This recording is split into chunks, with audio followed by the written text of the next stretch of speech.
dedicas a la caza, pues... La caza, bien practicada, como yo Creo que la tecnología ha llegado para quedar. Aquí estoy yo y no tengo miedo a mostrarme al mundo como soy. Bienvenidos a un nuevo episodio Junto al Fuego. Buenos días a todos. Es impresionante. Ha sido un placer, muchísimas gracias y como bien diría él, que viva la caza. ¡Viva la caza! Bueno, buenas tardes a todos, chicos. Estamos aquí en un podcast Junto al Fuego. Estamos a puntitos de meternos de lleno en la Feria de Madrid de Cinegética. Estamos en vísperas. La verdad que con muchísimas ganas de ir a veros a todos. Y bueno, si esto se estrena después, pues ha sido un placer haber compartido con vosotros estos días y que sigamos fomentando la caza. Y bueno, como sabéis, este podcast tratamos temas de la caza, de la naturaleza, pero también y fundamental la conservación, que ya sabéis que en esta nueva pues era en la que nos encontramos, la caza debe ser conservación y la conservación debe ser caza. Tiene que ser un conjunto de ambas en que pues converjan y que podamos decir pues alto y claro, pues somos cazadores, somos conservacionistas y buscamos el equilibrio natural. Y bueno, pues hemos tenido el placer y la fortuna de poder contar pues con Sol Andrada, que es nuestra invitada de hoy, para que nos dé a conocer pues una fundación que, pues si os soy sincero, yo conocía, pero no había leído mucho en profundidad sobre ella y que creo que, bueno, pues que va a ser bastante interesante porque los animales con los que trabaja son reconocidos en la península ibérica, se han hablado mucho de ellos y, bueno, pues al final creo que además hacen más proyectos que nos contará. Entonces, sin más dilación, presentar a Sol. Encantada de estar aquí, muchas gracias. Muchas gracias por venir. Y bueno, pues Sol, para los que no te conozcan, haznos una pequeña presentación. Bueno, yo soy Sol Andrada Andervilde, soy la directora de la Fundación Amigos del Águila Imperial, Lince Ibérico y Espacios Naturales Privados. Llevamos más de 20 años con la fundación y bueno, tengo la enorme suerte de dirigir un proyecto formado por propietarios privados conservacionistas que desde el principio quisieron apoyar esta iniciativa. Y bueno, ahora me imagino que te puedo contar con un poco de detalle cuando me preguntes más sobre mi fundación, pero en definitiva, para que os hagáis una idea, estamos hablando de unas 600.000 hectáreas de fincas de alto valor ecológico en 5 comunidades autónomas, principalmente de esa, y desde luego que más del 90 o el 95% de ellas se explotan cinegéticamente. ¡Qué barbaridad! Pero antes de que nos metamos en el meollo, para que te conozcamos mejor, ¿de dónde sale Sol? ¿Qué ha hecho Sol? Venga, os cuento. Yo soy periodista de carrera, o sea que cuando empecé la fundación no distinguía un águila imperial de una gallina.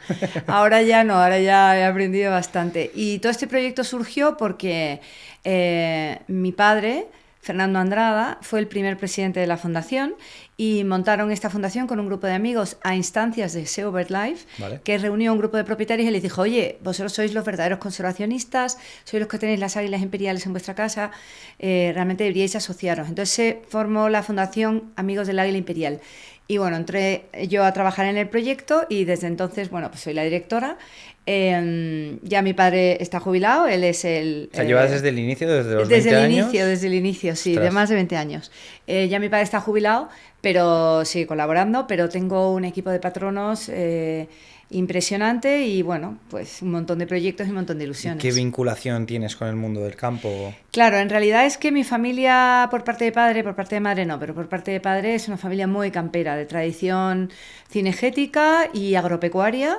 Bueno, pues somos andaluces, tenemos tierras en Sevilla, en Jaén, tierras de olivar y tenemos una joya, bueno, mi padre tiene una joya, que es una finca en Sierra Morena, en el corazón de Ostras. Sierra Morena, donde, bueno, pues una finca que es el jardín del Edén, porque tiene todas las especies protegidas, donde hubo siempre lince, nunca se llegó a extinguir, águila imperial, cigüeña negra, o sea, realmente cuando estás allí dices, wow, esto es el santuario. Salvaje, claro, salvaje, yo no me he poder. criado un poco en ese territorio, no lo he valorado tanto hasta que no he empezado a trabajar y me he dado cuenta de lo afortunados que somos en este sentido. Y bueno, justo este fin de semana vengo de estar allí, he estado con un grupo de rewilding,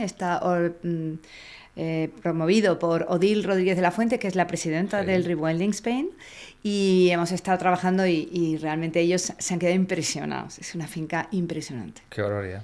O sea, bueno, entiendo que por lo que hablas es salvaje a más no poder. Claro, salvaje a más no poder, no hay quien llegue, yo creo que esa es la clave. Como no hay quien llegue porque está lejísimos y está en mitad de ninguna parte, pues es que no hay apenas interferencia humana. Entonces realmente allí se han conservado todas esas especies sin ningún problema. No sé si es en Sierra Morena, pues, esto es aparte del podcast, pero me ha venido a la cabeza. Hay un libro, una película que es de en la guerra civil se van... Los maquis que estaban por ahí también. Sí, se iban a los maquis y uno de los hijos se perdió y como que estuvo viviendo en mitad de Silvestrao. Sí, cuentan que es por ahí, fue por Sierra Morena. Y el tío vivía con los lobos, cazaban, hacían... Pues claro, imagínate, si no ve... O sea, no pasa nadie por ahí, entiendo. No pasa nadie, efectivamente. O sea, si te pones en el pico, en la parte más alta de la finca, por donde se te pierde el ojo en cualquier dirección, no ves nada que no sea verde.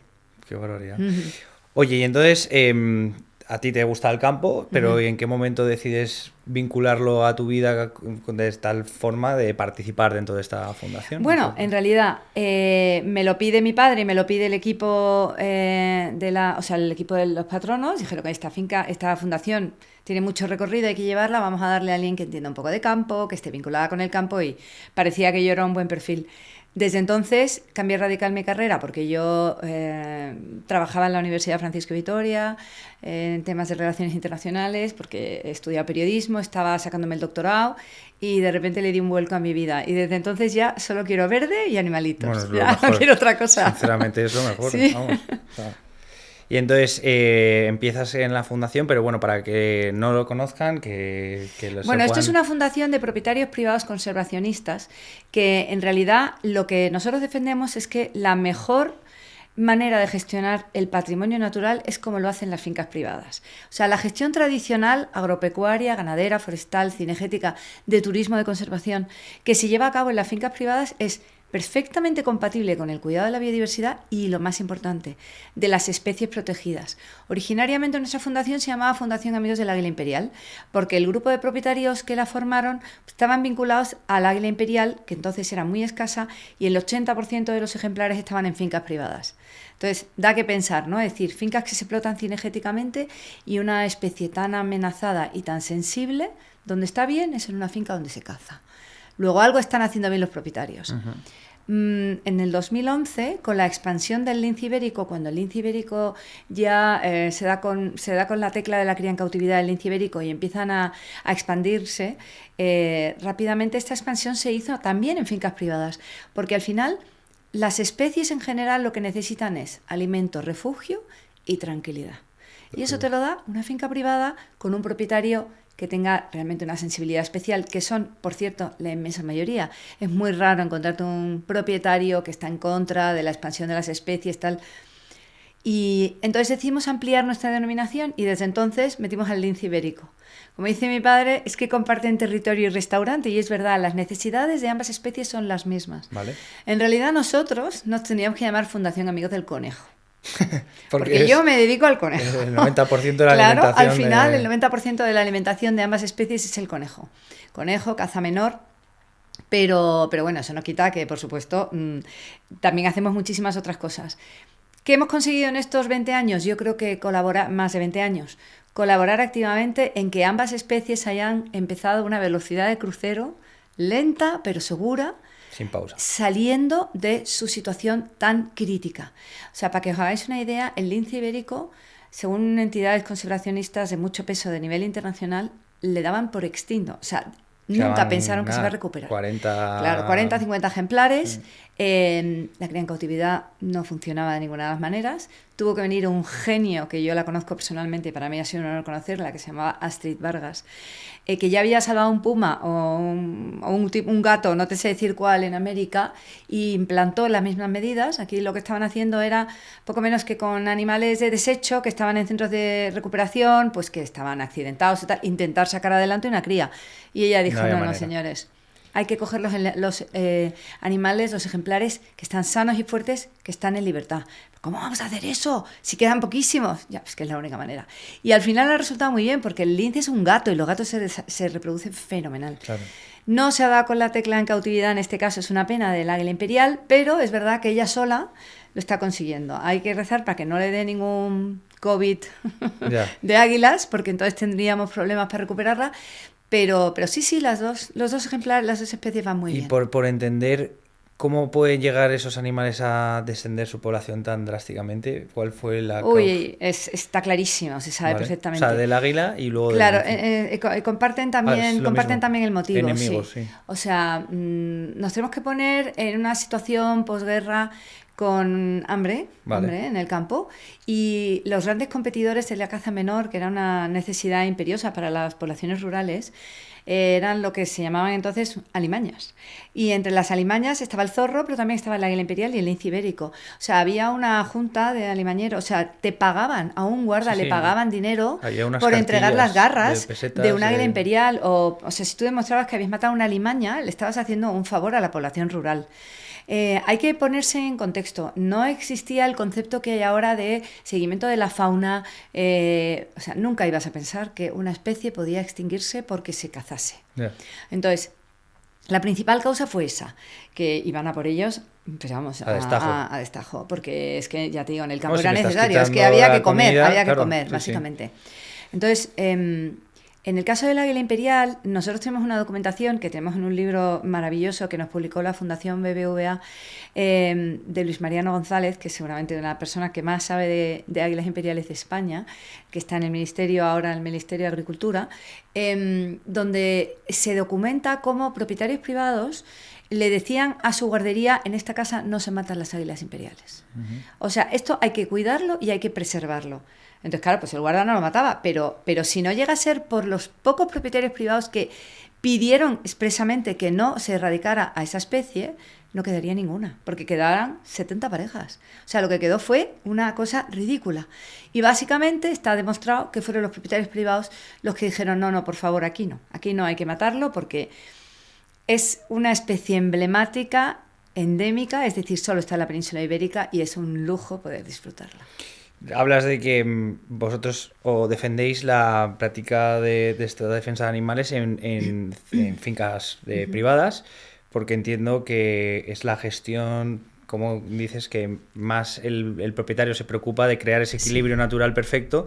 Pero ¿por qué se da esa situación? O sea... Bueno, vamos a ver. En realidad, nosotros partimos de la base de que los propietarios privados, en una inmensa mayoría, son gente que viene heredando una tradición de cómo gestionar el territorio, de cómo cuidar su casa, porque al final hay que tener en cuenta que la finca de una persona es su casa. O sea, cuando la gente va por el campo y ve una valla y entra y dice: no, es que el campo es de todos. No, oiga, yo es que no entro en su salón y abro la nevera y me tomo una Coca-Cola. Pues esto es lo mismo, es que la finca privada es la casa de alguien. Uh-huh. Entonces, desde generaciones están cuidando con mucho mimo y están observando la naturaleza, están viendo lo que necesita el territorio, están viendo cuándo pueden cazar y cuándo no pueden cazar, están viendo cuándo pueden sembrar y cuándo no pueden sembrar. Todo eso es una especie de tradición que va pasando de padres a hijos. Y el resultado es territorios en perfecto estado, que son los más ricos en fauna y flora. ¿Por qué el Parque Doñana se decidió convertirlo en parque nacional? Porque era un territorio que estaba en estado perfecto. Desgraciadamente hoy no podemos decir lo mismo, desde que ya no pertenece a nuestras manos privadas. Pues es un poco ese ejemplo. Vale. Y entonces... yo aquí me planteo una pregunta, es en zonas naturales que son 100%, pues como estabas hablando, ¿no?, de Sierra Morena, que no sean zonas privadas, ¿no podríamos conseguir hacer que eso funcionase ahí? O sea... A ver, el tema de la administración es compleja. Vale. Nosotros además partimos de que, como todo en España, ni siquiera hay una legislación nacional, sino que como vivimos en este mundo de reinos de taifas, uh-huh, ni siquiera las distintas comunidades autónomas tienen la misma manera de actuar, vale, ¿no?, sobre el territorio. Luego hay un tema que también a mí me da que pensar, y es el tema de la cantidad de empleados públicos que sirven para gestionar un territorio en algunos casos, que yo creo que eso perjudica más que beneficia. Es decir, si un propietario tiene una finca de 2.000 hectáreas y tiene un guarda y la gestión que hace el propio propietario y aquello va bien, o sea, en realidad todos esos técnicos, muchas veces a lo mejor no está tan justificada su actividad. Vale. ¿Qué pasa? que cuando hay un montón de gente que necesita trabajar, a lo mejor inventan cosas que no funcionan. O sea, realmente no te sé decir exactamente lo que hay, pero que no es eficiente en muchos casos, no te digo que en todos, pero claro. en muchos casos que no es eficiente, es así. Y un ejemplo flagrante es el tema de la prohibición de caza en parques. Se ha demostrado que lo que todo el mundo decía que iba a pasar, que si tú dejabas de cazar en una zona acotada, dejas de mantener el equilibrio de las especies, en este caso de los ungulados, y al final ha sido un problema y un deterioro del territorio. Y ahora de repente están diciendo, ay no, que nos hemos equivocado. Bueno, que nos hemos equivocado, no, señores, esto ya se sabía que iba a pasar. Lo que pasa es que ellos estaban en contra de la caza porque tenían ganas de, en fin, hay un tema político, hay un tema tal, no me voy a meter, pero es evidente que no estaban pensando en el beneficio del resto de las especies que conviven en ese territorio. Porque cuando hay un exceso de ungulados, afecta al conejo, porque no hay alimento. Entonces, si no hay conejo, no hay águila imperial. O sea, yo siempre me voy a poner mi águila y mi lince. Yeah. Y si no hay un equilibrio de las especies en un territorio, no funciona. ¿Dónde está prohibido cazar? En espacios públicos. No, total, bien, no, pues súper bien contestada la pregunta, lógicamente. Bueno, por aclararlo, Sol, ¿tú eres cazadora o no eres cazadora? Pues no soy cazadora, soy hija de familia de cazadores. Vale. Tengo 3 hijos, pero un hijo súper cazador, súper, vamos, conciencia con la conservación a muerte, amante de la naturaleza, pero cazador, y yo se lo fomento y le ayudo. Puedo comprender que a mí no me apetezca cazar, pero vamos, lo defiendo a muerte porque es que me parece fundamental. Y además me parece que es interesante que una persona que no sea cazadora defienda la herramienta de la caza como herramienta de conservación, porque es necesaria y fundamental, aparte que tiene muchísimos otros beneficios. Totalmente. Y centrándonos en la parte cinegética, diferenciando fincas agropecuarias o ganaderas o, bueno, pues, ¿por qué una finca cinegética puede ser más beneficiosa para el lince o para el águila imperial? Pues precisamente por el manejo que tienen. Vale. Porque si tú tienes una finca forestal o agropecuaria o incluso ganadera, hay como más movimiento en el terreno, ¿no? O sea, es decir, estamos pasando tractores, estamos talando árboles, estamos... Entonces, y ahí no hay tranquilidad, que era uno de hay los menos tranquilidad. elementos. Pero, que es una de las cosas, pero eso no quiere decir que estos animales no puedan convivir con la actividad, porque de hecho hay... ¿Qué te digo yo? Bueno, pues te puedo poner un ejemplo. Es una finca cinegética, pero la finca de Viñuelas, aquí en Madrid, tiene 4 nidos y está pegada al aeropuerto. O sea, los aviones están todo el día pasando. O sea, todos los animales son susceptibles de adaptarse al medio. Vale. O sea, no tienen problema en ese sentido. Pero evidentemente, en una finca de gestión cinegética, pues lo normal es que si se aseguran que haya abundancia de comida, pues es que al final están en lo mejor. El día que hay una montería, el lince se sube al árbol y lo ve desde arriba como si fuera como un gato cualquiera. O sea, no está documentado en ningún sitio que una reala haya atrapado un lince. Vale. ¿Y cuáles son los principales desafíos que se enfrentan estas especies? Tanto el águila, o sea, por entender, es bueno, el declive sabemos por dónde viene, pero a día de hoy, ¿qué está costando? Claro, las dos amenazas principales no las comparten. En el caso del lince son las carreteras. Es decir, el lince es un animal, es un felino muy particular porque es un felino presumido. Es el único felino que no le importa que le vean. De hecho, todo el mundo, habréis visto vídeos y un montón de gente se encuentra con el lince paseando en bicicleta. O sea, dices, pues debe haber muchísimos linces. Bueno, no sé si hay muchísimos linces, hay pocos, por supuesto hay muchos más de los que había, pero básicamente es que el lince no le teme a nada. Y eso es un problema para su seguridad, porque la mejor manera de sobrevivir en el mundo es tener miedo a algo. Y el lince se considera el ser más superior de la naturaleza. Entonces, cuando llega a una carretera, si le apetece, cruza. No. Y si viene un tráiler de 2 de alto y 14 de largo, dice, se va a quitar el tráiler. Claro. Y cruza él delante del camión. O sea, realmente el problema que tiene el lince son las carreteras. Otros animales, como por ejemplo el zorro, se cuida muy mucho de las carreteras, porque lo maneja, lo controla, le da miedo. El lince no le da ningún miedo. Entonces ahí tenemos un problema, porque la expansión del lince implica que se van a encontrar carreteras cada vez con más carreteras. Lógico. Por ejemplo, ahora que ya está el lince en Madrid prácticamente, o sea, por ahora de paso, pero en breve lo van a reintroducir, pues oye, ya vamos a saber que va a haber, esta noticia va a salir en los medios de comunicación. Es muy triste, pero es un daño colateral. No podemos hacer mucho, se puede hacer algo, pero bueno, las medidas no son tan definitivas. Una señal no hace... Bueno, no, pero sí, Por lo bueno, menos te pues advierte. de advertencia, que esas ya las Sí, has visto que hay algunas sí, en sí. la carretera, porque hay linces radiomarcados y hay unas señales en la carretera que por GPS localizan el collar o incluso ven con cámaras con inteligencia artificial que hay algún tipo de movimiento cerca de la carretera. No tiene por qué ser un lince, puede ser un meloncillo o cualquier cosa, y se van a encender unas luces en la carretera Para que hace que la todos. gente reduzca la velocidad. Ah, mira. Bueno, pues si sirve para algo, fenomenal. Y si no sirve, pues no sé por qué no lo estamos intentando, señor lince. Ya. Y luego en el caso del águila imperial estamos hablando de los tendidos eléctricos. Para una rapaz grande, un Que no es el tendido único eléctrico... animal que sufre- No, o sea, para nada, pero solo le afecta a los animales, a las Sí, aves por más eso, grandes. Pero digo que no es solo la única águila Claro. que sufre... No, esto lo sufren todos. Todas. Vamos, lo sufren hasta las cigüeñas, que sabe Dios que no están en peligro de extinción, ni muchísimo menos. Entonces, partimos de la base de que, bueno, los tendidos eléctricos, un apoyo, que es lo que, como se llama una torre, lo que nosotros coloquialmente se conoce como una torre eléctrica, en realidad es un apoyo.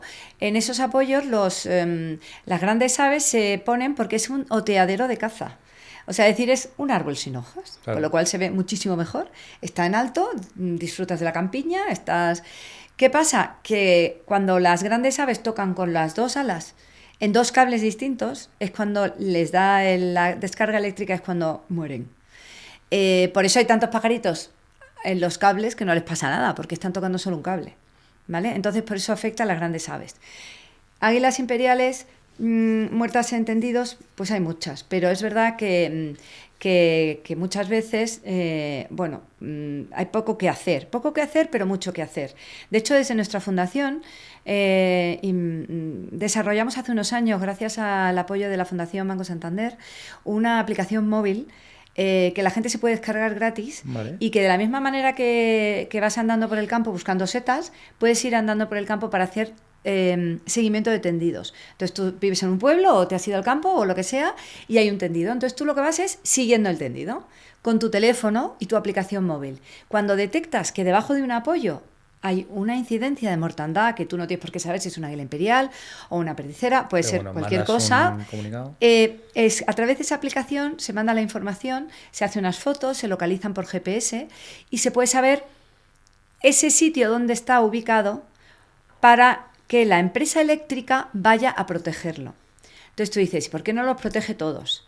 Porque Endesa, Iberdrola, Red Eléctrica no pueden proteger Lógico. todos los tendidos de España, porque es infinito. Pero sí pueden proteger aquellos donde hay incidencia de mortandad, porque sorprendentemente las aves no se posan en todos los tendidos. Hay unos que les encantan por la zona, la ubicación, por lo que sea. Y siempre se fríen en el mismo. Si localizamos ese tendido, la empresa eléctrica puede ir a protegerlo. Le ponen unas protecciones de plástico, que seguramente habrás visto, Sí. especiales, y hacen, pues que no electrocuten. No es perfecto, pero bueno, ya por lo menos en ese apoyo, cada vez que se apoyen, pues no se van a morir. ¿Cómo monitorizáis a esas aves? ¿Las tenéis geolocalizadas o simplemente es Nuestro por...? trabajo es en fincas privadas. Solo en Nosotros fincas no privadas. tenemos, Vale. nosotros no hacemos seguimiento de aves ni nada. Vale. por el estilo. Entonces O sea, simplemente os llegan avisos de que claro, ha habido... eso le llega el aviso a la aplicación y a través de la aplicación se ponen en contacto con la empresa eléctrica que suministra la energía en ese tendido, porque España está dividido por zonas y cada zona la tiene una empresa eléctrica diferente. Todos los apoyos tienen como una matrícula. Entonces, Al localizarla sí. por GPS, la empresa eléctrica te dice, ya sé cuál es. Entonces puede ir con un equipo a proteger ese tendido. Vale. Oye, y bueno, yo por lo que tenía entendido, ¿los molinos hacen también...? Sí, los molinos también tienen. Ahora Digo, se han porque puesto, no sé. se implementan medidas. Como todo en esta vida, por un lado tenemos que estar peleando por las energías limpias y energías renovables que son necesarias para todo el mundo, para no contaminar, para no ensuciar, porque nadie quiere tener sucio su planeta. Y pues para mejorar la situación que pueda estar derivada del cambio climático. Pero por otro lado están las especies. Tenemos que aprender a convivir. No podemos demonizar los molinos de viento porque causen incidencia en mortandad en aves, que evidentemente la causan. Bueno, pues las empresas eléctricas, como por ejemplo Iberdrola, pues sí que me consta Iberdrola, pero seguramente la tendrán otras, están implementando pues medidas que hacen, por ejemplo, que cuando los molinos detectan grandes aves, se paran. Bueno.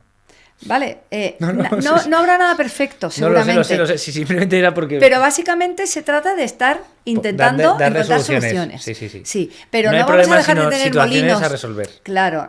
O sea, el águila imperial se expande, cada vez abarca más territorios. Evidentemente se va a encontrar con Lógico. peligros. Hay que buscar Entonces hay que buscar el equilibrio. el equilibrio. No vamos a dejar de hacer molinos. Los molinos son necesarios y son buenos. Todo el mundo quiere, por cierto, tener electricidad en su casa, incluso en la punta más remota de tu finca. Luego también estás tendidos. O sea, en realidad, ¿qué hacemos? ¿Nos volvemos a la prehistoria y Claro. vamos al árbol? No. Queremos vivir en el siglo XXI, intentar minimizar lo máximo posible la incidencia de ¿Y por qué fallos. suele...? Bueno, esto ya desde el desconocimiento, ¿por qué, si lo sabes, si un águila va a un molino? ¿O porque No, el o- águila está volando. Está El águila volando está y de volando repente y se mete es que claro, el un águila viaje no en su vida. entiende que un molino es una máquina que está circulando, que está dando vueltas y Ya, pasa pero de ti. joder, que- Es decir, sí, no es como, por ejemplo, en el tema de las carreteras, eso sí es verdad, porque un lince va a una carretera. El lince va a la carretera porque los conejos, que son muy listos, saben que la carretera es donde están más protegidos, porque es donde menos depredadores se acercan. O sea, todos los taludes de las carreteras suelen estar llenas de conejos, porque los conejos se sienten protegidos gracias a los coches. ¿Dónde hay un montón de conejos? En las vías del AVE. ¿Por qué? Porque en las vías del AVE hay unas mallas Sí. que son como Guantánamo, que eso no se lo pasa a nadie, porque Claro. precisamente hay que evitar a toda costa que cualquier fauna atraviese y pueda provocar un accidente, y en medio, en el huequito entre la malla y el tren, están los conejos felices. Es el paraíso de los conejos, porque ahí no entra ningún animal. ¿Quién es el único que entra? El lince. El único al que se ha llevado puesto un ave. Claro, lógico. Porque el lince no Yo tiene había problemas. escuchado, que a lo mejor es mentira, pero que los conejos también van a las carreteras porque por el calor que irradia por las noches Puede ser. se quedan ahí más calentitos. Puede ser. Y luego, por supuesto, en las carreteras, en los taludes. Hay mucha hierbita. Donde, bueno, tú vas por las autopistas de las Rs y ves Sí. todos las bocas. Sí, y está por a eso está reventar. lleno. Sí, Total. O sea, que 100% de acuerdo con eso. Y, oye, el cambio climático, la mala adaptación, que es una cosa que he estado Sí. leyendo. Bueno, cambio climático, ¿no? Se habla mucho ahora de Claro, cambio pero climático. ¿y si te cambio la palabra y te digo cambios en el clima? Si no te digo Bueno. cambio climático, porque claro, a ver, en el mundo en el que nos movemos, efectivamente hay gente que es escéptica con el cambio climático, ¿no?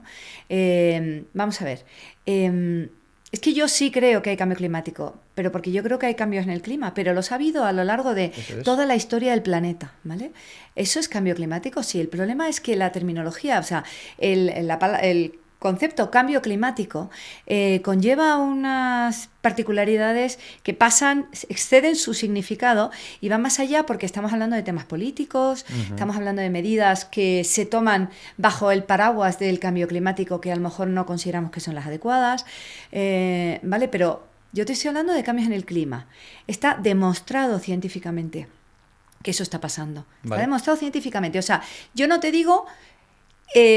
estoy diciendo que porque tú dejes de echar gasoil a tu coche, de repente vaya a mejorar la temperatura de la Tierra. Yo te digo que la temperatura de la Tierra está cambiando, pero que a lo mejor es parte de un ciclo. Yo no te voy a discutir, solamente te voy a decir, ¿me reconoces que hay cambios en el clima? Sí.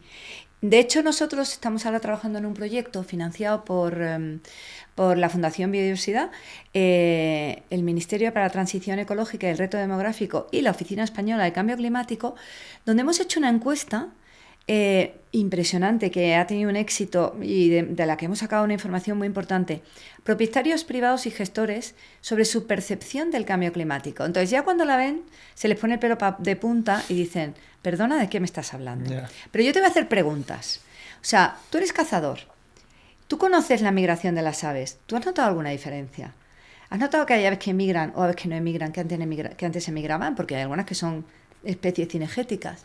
Eres propietario privado. Por lo que has vivido, por tu tradición, con tu abuelo, con tu padre, que te contaban cómo era la finca en la que tú te crías y trabajas o vives o disfrutas desde que eras niño hasta ahora.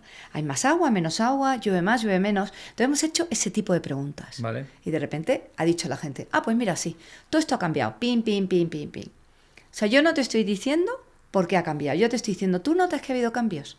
Y te enfrentas a esa realidad y te das cuenta que sí ha habido Lógico, cambios. sí, claro que hay Estamos cambios. todos de acuerdo, Sí, ¿no? sí, Bueno, sí, pues es cierto. que hay gente que le mencionas la palabra cambio climático y le salta un automático. No, señores, cambio climático significa cambios en el clima. Sí. O sea, yo lo que creo que ellos piensan es que siempre ha habido, pues no, lo llevamos a lo básico que es Sí. sequía, lluvia, ¿no? Entonces, momentos de mucha sequía, momentos de mucha lluvia, momentos de mucho frío.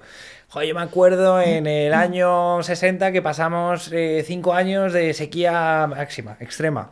Y luego volvió a llover, ¿sabes? Bueno, Claro. pues entonces lo llevan como a esto, que estamos incidiendo en la naturaleza, eso sin duda, o sea, eso es una realidad. Que a una mayor escala y que por ende los animales se ven... Se pueden ver afectados. ¿Se ven sí, afectados? también. Seguro, también. Joder, lo vemos constantemente, lo que estabas diciendo. Yo pienso, por ejemplo, hace 2 años la migración del zorzal fue una barbaridad. Y pasado más pájaros que había pasado en mi vida. Ya no han pasado 2 años y... Claro, lo que pasa es que en un periodo de 2 años es difícil... No, pero bueno, es un bueno, sí, cambio pero ya te das que cuenta dices que por- van pasando cosas, ¿no? Hay especies que ya no emigran. Las cigüeñas ya no emigran. O sea, hay especies que ya no emigran porque la temperatura del Sí, sitio les donde vale, están les vale. les vale igual para invierno para verano. Bueno, pues ese es un poco. Entonces, derivado del cambio climático, vamos a llamarle cambios en el clima para que nadie se ponga nervioso. Derivado del cambio en el clima, de repente hay cosas que están cambiando en el territorio y como están cambiando en el territorio, tú te adaptas a ellas.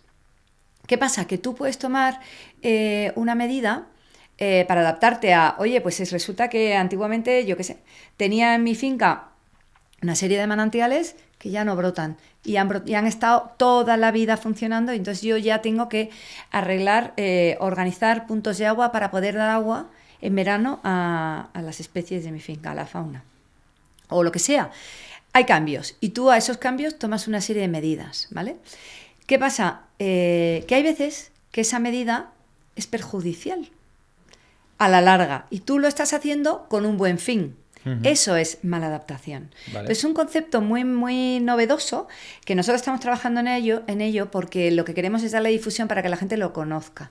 Entonces es una medida que tú tomas con buena intención, que crees que es beneficiosa para la biodiversidad, pero que a la larga no es beneficiosa para la biodiversidad. ¿Vale? Entonces, yo pongo un ejemplo que, en fin, hay gente que me lo discute, pero bueno, yo lo he visto en medios de comunicación, me imagino que puede ser bastante, en fin, que puede explicar bastante bien esto.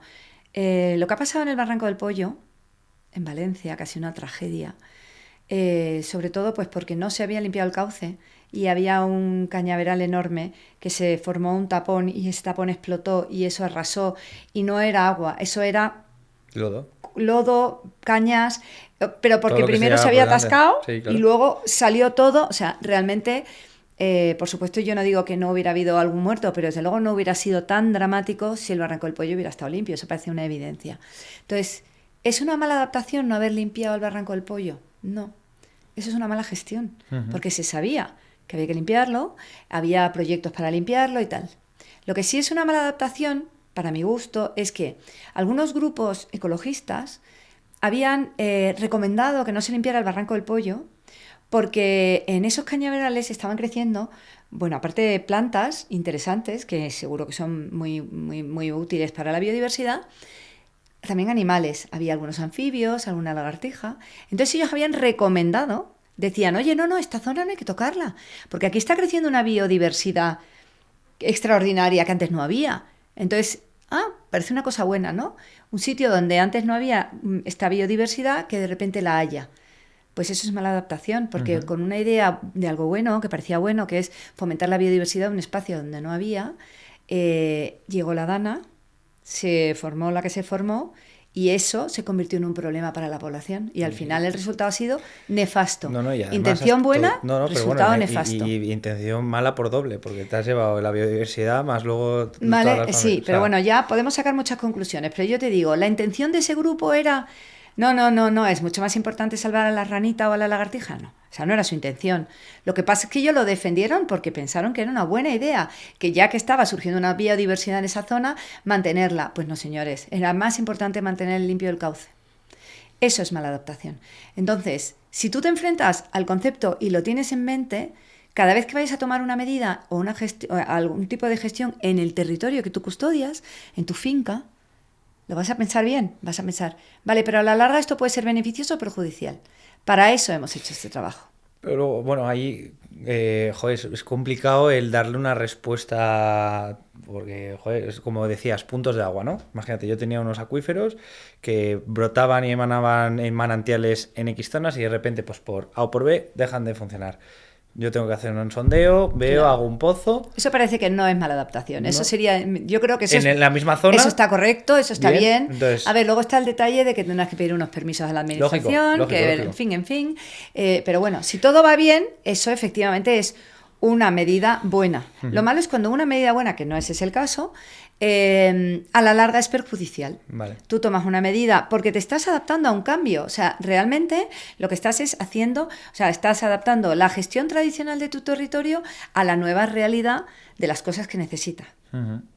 Porque las fincas ahora privadas que tú conoces o que has gestionado, ¿qué medidas están tomando, qué están haciendo para solucionar esto? Si ya lo han hecho en el pasado. Bueno, y si se están en viendo... realidad todo esto es muy nuevo para los propietarios de mi vale. fundación. Ten en cuenta que este proyecto es del 24 Ostras, vale. y sí, el 25. Entonces, lo que estamos haciendo ahora es, precisamente, Pero estamos porque os habéis organizando dado unos cuenta talleres. de que estaba viendo un... Claro, nos parece importante. Vale. Ahora te cuento otro ejemplo que a lo mejor... en fin, No, vamos, el que, primero que da, que pero... también te puede a lo mejor orientar.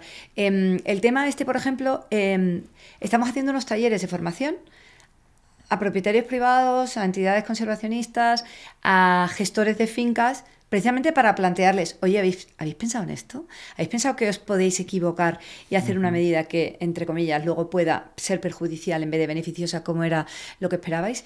Mira, con el tema de las placas solares, por ejemplo, yo estoy completamente a favor. Me parece que España es el recurso que tiene que explotar, pero no se pueden poner placas solares en todas partes. Tú no puedes desvestir un santo para vestir a otro. O sea, tú no puedes una finca que se dedica a una explotación X y que es necesario, agricultura es súper necesario, incluso finca cinegética o bosques para reforestación, de repente decidir que lo convierto en una plantación, nunca mejor dicho, de plantas solares. Sí. Y entonces estás desvistiendo a un santo para vestir a otro. Eso no es, no por ir a por la superproducción de energía solar, tenemos que cargarnos lo que ya está en marcha. Lógico. ¿Vale? Pues eso también hay que pensarlo. Es decir, hay zonas de España donde debería de haber placas solares a troche y moche porque no son productivas y no aportan biodiversidad, no aportan riqueza a la biodiversidad, y otras que deberían de preservarse.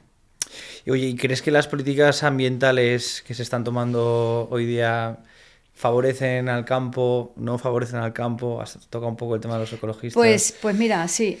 Nosotros trabajamos con muchas entidades ecologistas. Vale. Algunas son anticaza, pero encontramos un punto de unión porque ellos necesitan un territorio y nosotros estamos dispuestos a cederles. Te puedo poner el ejemplo de WWF. Nosotros trabajamos con WWF porque ellos están junto con nosotros en el mismo barco. Vamos a defender especies como el lince ibérico. Entonces, si WWF viene a trabajar en una finca de la fundación, sabe que esa finca se explota cinegéticamente y todos están contentos. O sea, ellos no van a decirte, oiga, no, ustedes tienen que dejar de cazar. No, ellos no te van a decir eso. Ellos, por supuesto que te permiten cazar. Y además, entre WWF y el propietario de la finca van a sacar adelante el lince ibérico. O sea, es decir, hay muchos tipos de grupos ecologistas, hay otros que no son así. Con respecto a las administraciones medioambientales, aquí hay una locura, personalmente creo, que viene ya de Europa. Vale. Es decir, bueno, Europa, aquí lo que yo creo que a lo mejor nos hemos pasado un poco de frenada ha sido las medidas que se han tomado desde Europa.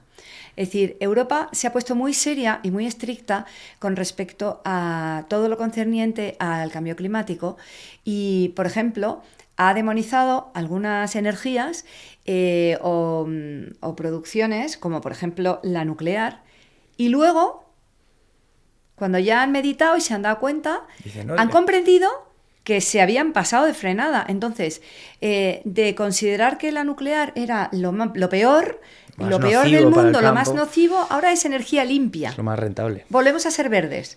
Entonces, yo creo en el efecto péndulo. Entonces, creo que efectivamente, por un exceso de celo, insisto, nunca creo que hay maldad en esto, por un exceso de celo y de proteccionismo, se han tomado medidas que se han pasado demasiado de frenada hacia un lado. Ahora hay que rectificarlas, ponerlas más centradas y efectivamente acompañar y ayudar a las empresas o a los propietarios privados en este caso que tienen que adaptarse a esas medidas a que lo puedan hacer, porque O sea, tú no es le una- puedes exigir una a un locura. propietario privado que el coche que circula por su finca tenga que ser eléctrico cuando no tiene dónde cargarlo. Lógico. O exigirle unas implementaciones técnicas a la gestión cuando el guarda de la finca no tiene wifi o no tiene cobertura por toda la finca. Entonces, hay que adaptarse a lo que hay. Entonces, no puedes legislar una cosa que no se puede cumplir. Y luego, cuando legisles, ponle un poco de cabeza. Si me apuras, se me está ocurriendo ahora, eso ha sido mala adaptación por parte de la Unión Europea. Pero bueno, ¿entiendes lo que te quiero Totalmente. decir? Pero insisto, creo en el efecto péndulo. Vale. Creo que Europa ha querido ser la más limpia y la primera y encabezar el tren de lo ecológico y me parece bueno, pero me parece que no lo han hecho bien. Entonces ahora Tiene se que van a ir volver para reconduciendo las cosas y vamos a intentar ser ecológicos, pero también tenemos que vivir, producir y, en fin, en definitiva, no presionar demasiado a la población, porque si la presionas demasiado, lo que hace es odiar las medidas. ¿Y en España? Bueno, es que España O sea, sigue viene, un poco... viene un poco condicionada por Claro, Europa. España está condicionada por Europa, o sea, pero en todos los sentidos, no solamente en medio ambiente. O sea, tú, para que te hagas una idea, la presión que le hace Europa a los bancos con el tema del cambio climático es impresionante. O sea, si una persona se va a comprar una casa al lado del mar, el Banco Central Europeo le dice a los bancos, ojito con darle una hipoteca para comprarla, porque si sube el nivel del mar, esta casa dentro de 100 años a lo mejor está inundada, está debajo del agua. Y tú dices, bueno, es que a todo el mundo le afecta, todo viene de Europa, porque al final nosotros tenemos unas directrices importantes que son las que marcan luego la pauta interna. Lógico. Oye, y otro de los tópicos que me gustaría tocar es la carne de caza solidaria, ¿vale? Porque eso sé que es una cosa que hacéis Eso es un activamente. proyectazo que pusimos en marcha durante el COVID. Vale. Fueron los propios propietarios los que se ofrecieron y los que nos dijeron, oye, nos encantaría poner en marcha esto. Bueno, había una situación dramática de necesidad en muchísimos comedores sociales, que sigue existiendo, por cierto. Lo que pasa es que ya, al haber pasado ya la crisis del COVID, pues parece que se ha relajado un poco la cosa. No, pero no. O sea, Sí, pero se ha relajado desgraciadamente. Es verdad que el No precio... pero digo que se ha relajado totalmente, pero que sigue habiendo necesidad. Claro, sigue habiendo muchísima necesidad. O sea, que Es la decir, gente se piensa que hay hubo un miles de pico comedores enorme, sociales. pero que eso... No, hay miles de comedores una sociales. barbaridad. Hay una necesidad imperiosa de donativos de alimentos y al final lo que pasa es que la gente, con toda la buena intención, casi siempre dona alimento seco, dona cosas no perecederas, dona arroz, lentejas, ese tipo de cosas. Es muy difícil que la gente done proteína, porque la proteína se conserva mal, se gestiona mal, es más cara. No sales de un supermercado y le das a los de Banco de Alimentos un paquete de filetes. Lógico. Ellos les das un paquete de Dodotis o les das no sé. Cosas de conserva o, Entonces, cosas de claro, conserva. cosas de conserva. Entonces, ¿qué pasa? Que todos estos centros tienen normalmente suficiente abastecimiento de comida, pero no de proteína animal. Y al final, la proteína es necesaria para el desarrollo de todas las personas. Todo el mundo necesita proteína animal para tener una dieta equilibrada. ¿Y qué es la mejor proteína animal? La carne de caza. Uh-huh. No tiene antibióticos, no tiene vacunas, no tiene nada. Es sanísima. En el caso del cerdo no, pero en el caso del ciervo lo puede tomar todo el mundo. En el cerdo no te digo por los musulmanes, Sí. pero lo puede tomar todo el mundo. Entonces se volcó, el sector cinegético se volcó y empezaron a donar los resultados de sus monterías y de sus cacerías a este proyecto nuestro que se llama Carne de Caza Solidaria. El problema que te digo es ese, que desgraciadamente ha bajado mucho la incidencia de donación. Yo, por un lado, puedo entender que una finca no da dinero, lo sabemos todos.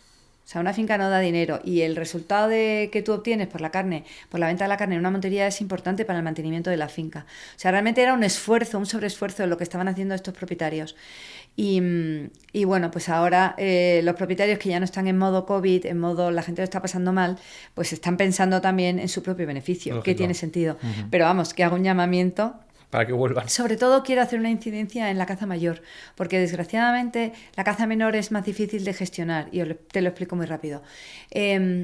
Toda la carne que se dona tiene que pasar por la industria, tiene que ir a una empresa cárnica que la recoge, la procesa y le pone una etiqueta, la envasa, le pone una etiqueta perfectamente certificada. O sea, es decir, tú no puedes donar la carne directamente del campo a un comedor. Tiene que pasar, exacto, pasa por una empresa cárnica. Eso cuesta dinero. Entonces, como el proyecto nuestro no tiene dinero, lo que nosotros hacemos es pagarle en especie a la empresa cárnica.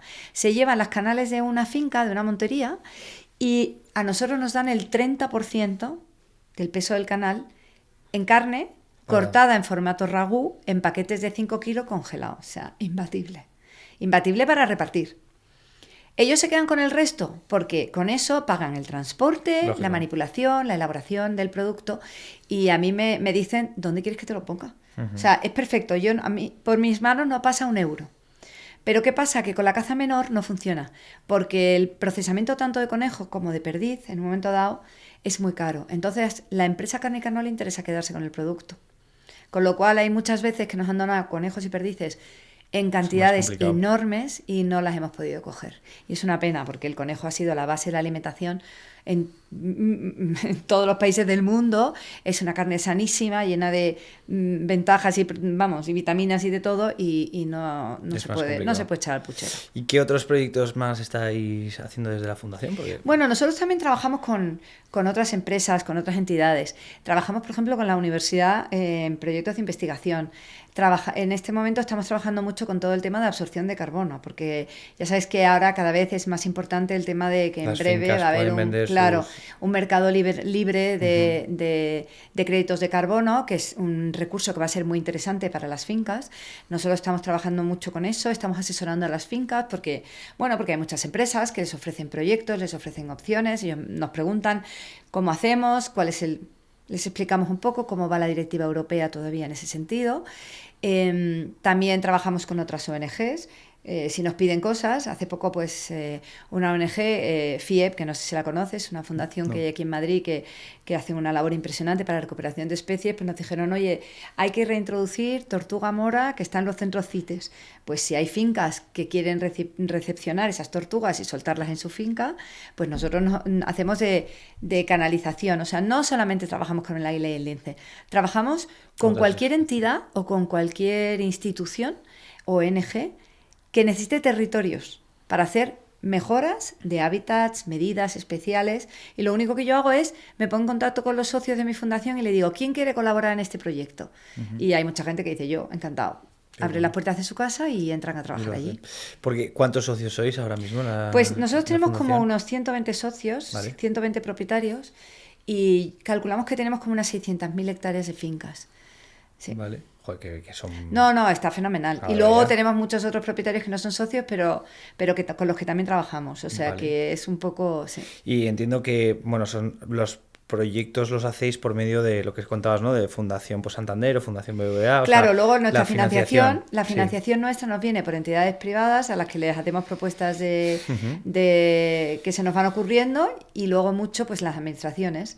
La Comunidad de Madrid, por ejemplo, siempre ha sido de gran apoyo para nosotros. Hemos hecho desde hace muchísimos años, yo creo que desde el 2012, empezamos con proyectos de mejora de hábitats en fincas de Madrid para favorecer el conejo, siembras de leguminosas, arreglos de puntos de agua, o sea, mejoras para el conejo. Vale.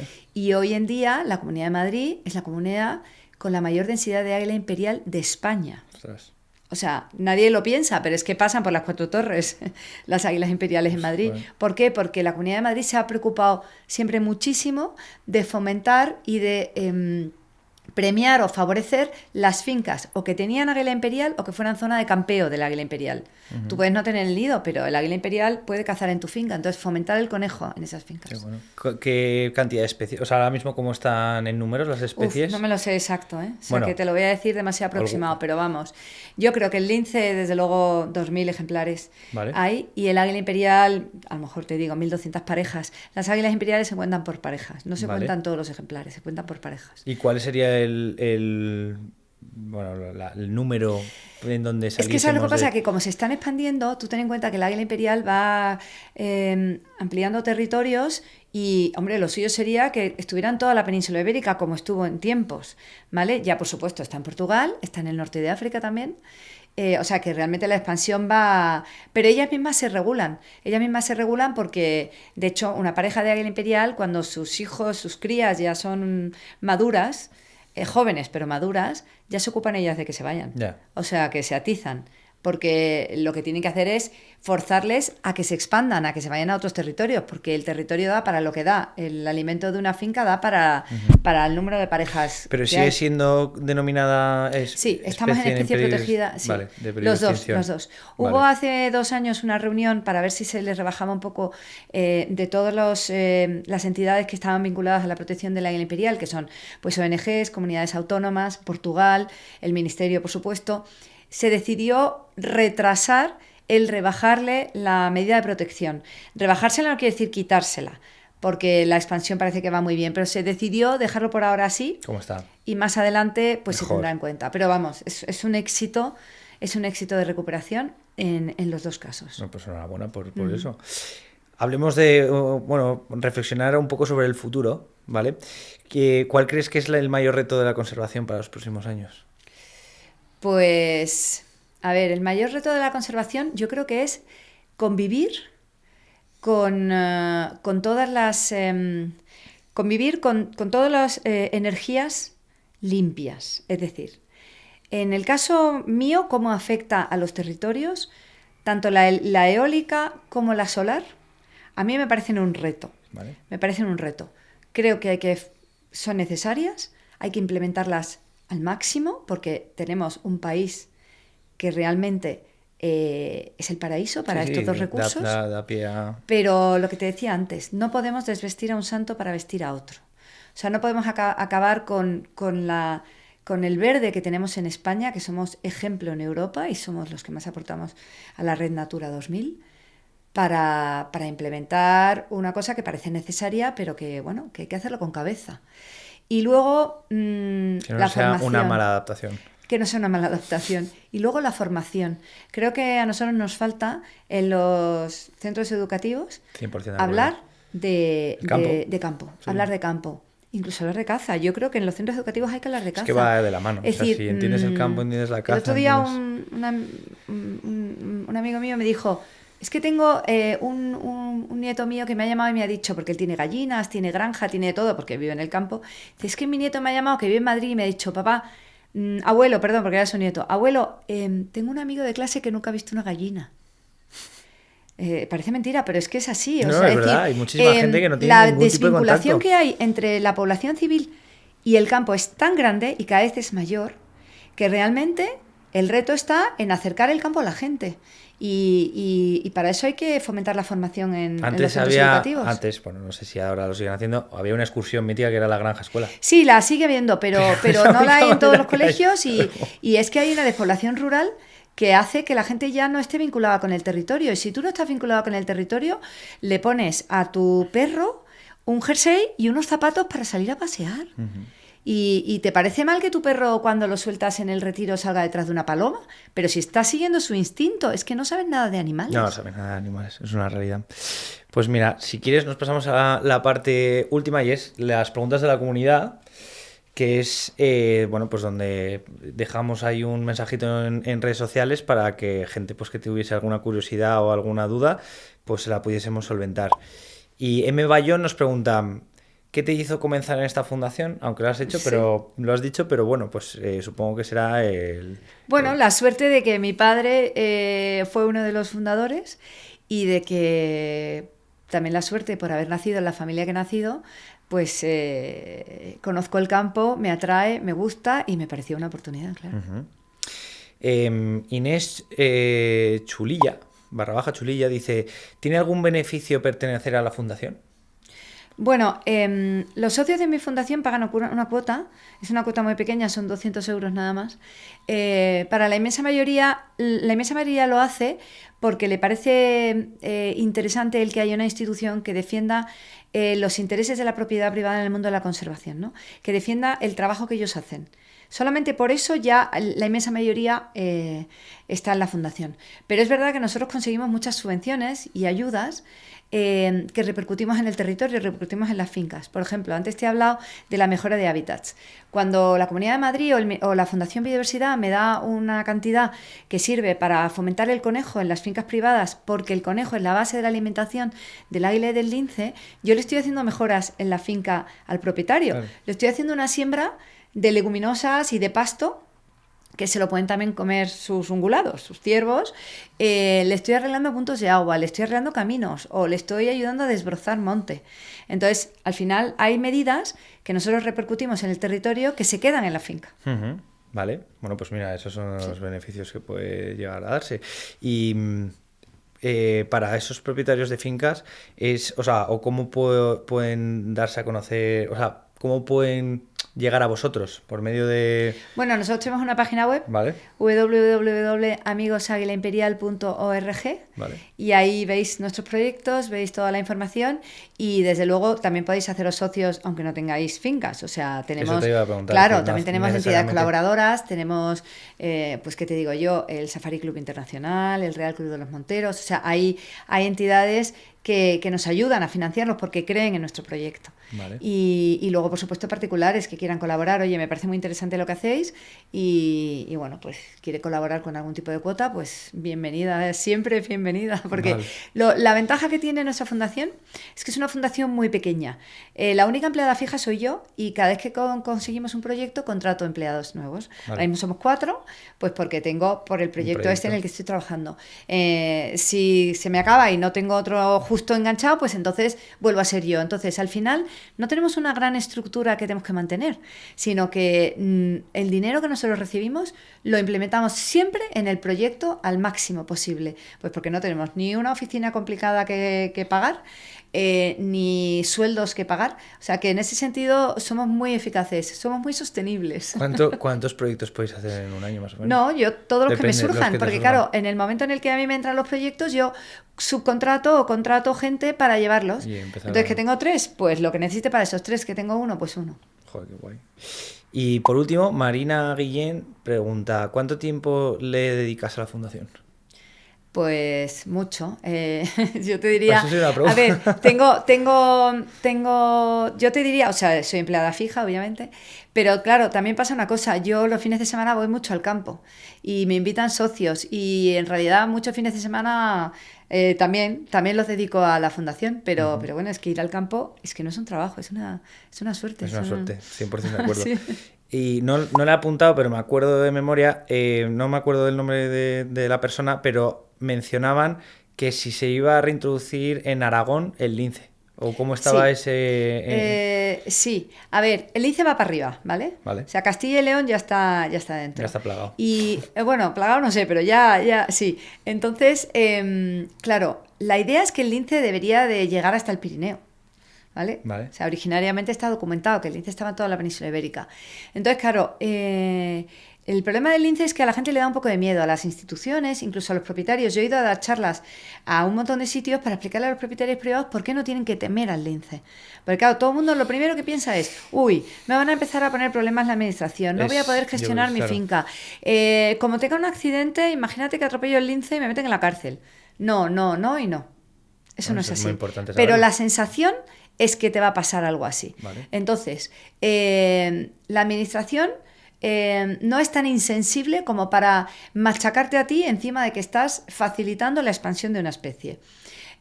Hombre, evidentemente a lo mejor va a haber un control, va a haber gente que entre en tu finca porque tengas lince, porque quieran hacerle seguimiento, tal. O sea, algo tienes que ceder.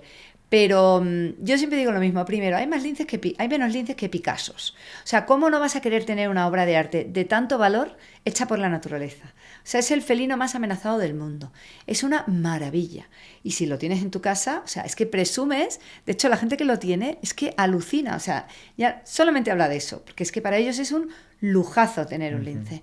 Vas a seguir explotando tu finca igual. Todo va a ser igual. Y hay una cosa que tiene el lince que muy poca gente conoce o que lo conoce y no se lo cree. El lince desplaza a otros depredadores. Quiere decir que si en tu finca hay un montón de zorros, meloncillos, jinetas, un montón de alimañas que acaban con tu caza menor, en el momento en que entra el lince, se van. No es que el lince se los coma, no.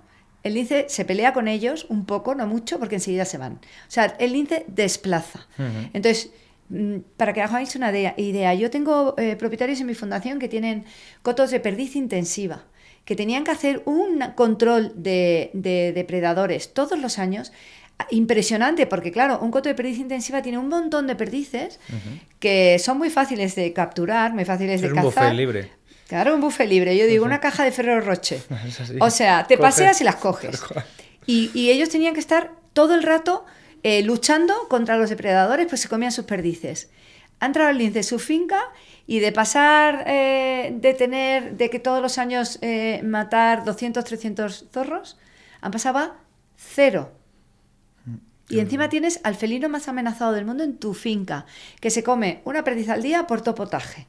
Imagínate que cría y tienes 7 linces, que eso es una barbaridad. Pero como no vas a querer tener 7 linces versus no sé qué burrada de zorros, meloncillos, jinetas. O sea, es impresionante. O sea que el problema de lo que me has dicho es que hay reticencias en esas zonas. Es verdad. Hay reticencias por parte de los propietarios, pero yo lo puedo entender. Ha pasado con todas las comunidades autónomas, menos con Andalucía porque ya tenía lince. Claro. Y nosotros hemos ido a hablar con los propietarios para explicarles realmente por qué no tenían que temer al lince. Y se han hecho amigos del lince. Bueno, pues mira, tomar nota, no tengáis miedo al lince. Exacto. Y de hecho, pido disculpas porque es Carlos Ezpe, que sí que tenía puesta la pregunta y era básicamente de ¿va adelante la reintroducción del lince en Aragón y cómo impactará en la caza? ¿Vale? Claro. Que bueno, en la caza impactará en la medida en el que pues tenga que alimentarse, pero... Claro, pero que no va a ser una cosa significativa. Que lo que va a cambiar y sobre todo, es... lo más importante... El lince es perfectamente compatible con la gestión cinegética, que es el recurso que tienen las fincas cinegéticas. Es que no podemos... O sea, tú no le puedes decir a un señor, oiga, usted va a dejar de ganar dinero porque le vamos a soltar un lince. No, gracias. Lógico. Es que esta es mi empresa. Yo vivo de esto, mi familia vive de esto. No puedes... Vamos a ser... Por eso te decía yo lo de cuáles son los retos del futuro. Compaginar la gestión del territorio y de las fincas privadas con lo que surja. Y lo que surja, pues también es la expansión de las especies. Pues Sol, nada, hemos terminado. Darte las gracias Ha sido un placer. por el podcast, se me ha pasado volando. Pero bueno, antes tenemos un minuto por si quieres mandar un mensaje aquí abierto. Nada, a mí lo único que quiero es agradeceros que no me hayáis invitado, por supuesto, y luego daros la enhorabuena, porque a mí me encanta ver los grupos de jóvenes metidos en el mundo de la conservación, en el mundo de la caza, porque creo que es necesario. Hay poco relevo generacional y me da la sensación de que bueno, proyectos como el vuestro, encima de ámbito internacional, pues realmente son ejemplares y hay que apoyarlos. Pero bueno, vamos poquito a poco queriendo crecer y que este mensaje pues llegue a más personas y que nos entiendan, nos escuchen y bueno, pues joder, que la gente al final desconoce por falta de medios, pues nosotros somos ese pequeño medio que queremos nacer para... Pues ojalá tengáis una difusión enorme y... Ojalá. Y bueno, y todos estos temas le lleguen a todo pero el te mundo. lo agradecemos de parte de John Walhantes y si nos necesitas para lo que sea... Igualmente, pues, ya sabéis que las fincas de mis socios están abiertas a vuestros planes, o sea que cualquier cosa que necesitéis. Pues te lo agradezco y bueno, pues te espero verte en otro Junto al Fuego con más noticias. Encantada y luego nos vemos en Cinegética. Y nos vemos en Cinegética. Sí.